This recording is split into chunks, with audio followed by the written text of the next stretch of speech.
You could call it a case of milking authority way too far. Citizens in the Southern California town of Venice are outraged following a police raid on a raw food store, all over a few bottles of milk. Could this be a sign that police are squeezing too tightly? Well, joining me now with more from our Los Angeles studio is George Hemminger. He's the founder of Survive and Thrive TV.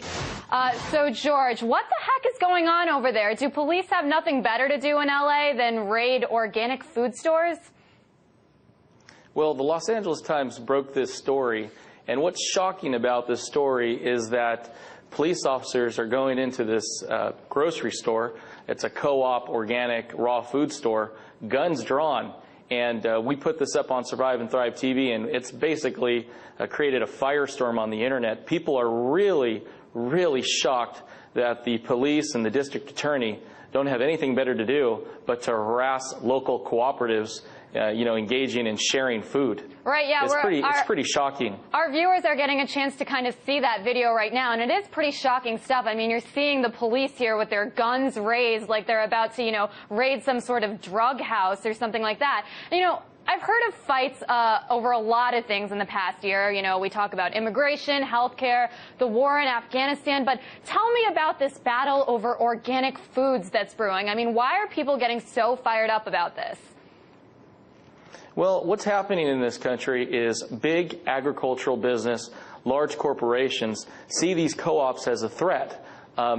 They control a majority of the food that's produced in America, and they've hijacked the FDA and government regulatory agencies. If you think about it, these private individuals that go out and own a piece of a farm or own a cow and then share in that production of that is a threat to the market share of these corporations.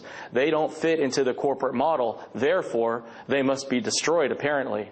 And let's go back to that video that we were just talking about and we all got a chance to look at. It seems here that, the police are using a little bit of excessive force, and that's a topic that we've covered pretty frequently here on RT.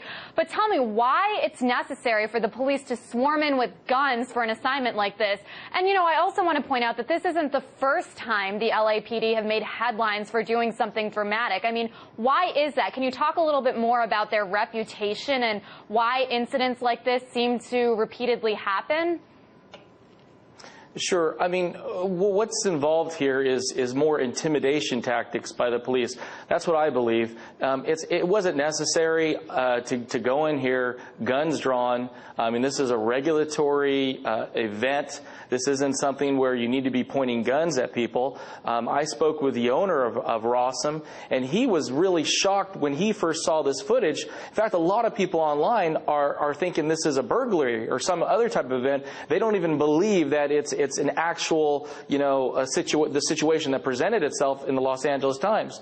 And the owner of Rawsome mentioned to me that in that store they have thermal laser guns that they use to take temperature gauges of the food. What happens if a worker there came out with one of their laser temperature guns when that police officer had his gun drawn like that? We're talking about a major incident. Right now, the police department, the district attorney, is having a major blowback just because of this video that's going viral on the internet. Right. I guess they're kind of lucky in a way that it didn't get to kind of a worse or more escalated situation there. Now, George, I got a chance to check out your website. It was pretty cool. Tell our viewers a little bit more about yourself. I know you kind of, quote unquote, opted out of the traditional American lifestyle back in 2008. Why did you do that? And, I've met a number of people like you who have done the same thing.